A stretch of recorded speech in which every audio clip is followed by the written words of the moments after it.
மச்சான் வெளிநாட்டில் செம்ம ஜாலியாக இருக்க போலவே ஃபேஸ்புக் இன்ஸ்டாகிராம்லாம் உன்னோட போஸ்ட்லாம் பார்த்தேன்டா செம்மையாக இருக்கடா அப்படின்னு சொல்லுவாங்க. சொல்லிட்டு அவங்களுக்கு ஏதாவது தேவைகள் இருக்கும், அதனால தான் கால் பண்ணியிருப்பாங்க.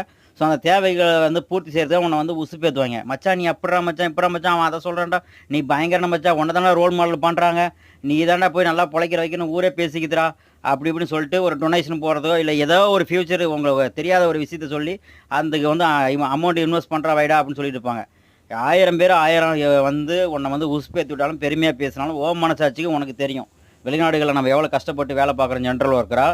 ஸோ நம்ம இதில் ஒரு ரூபா சேமிக்கிறது எவ்வளோ கஷ்டப்படுறோம் அப்படின்னு பார்த்துட்டு நீங்கள் தான் சிக்கனமாக இருக்கணும். தெரியாத விஷயங்கள் வந்து ஃபேமிலியை தவிர்த்து நீங்கள் வந்து வேறு யாருக்கா காசு அனுப்புகிறோம் வைக்கணும் அப்படின்னா உங்கள் ஃபேமிலியில் டிஸ்கஸ் பண்ணிவிட்டு நீங்கள் அனுப்புங்க. நாளைக்கு வந்து இவனுக்கு அனுப்பி விட்டேன் என்கிட்ட கையில் காசு இல்லை ஏமாந்துட்ட வச்சுட்டாலும் உங்களுக்கு தான் நஷ்டம்.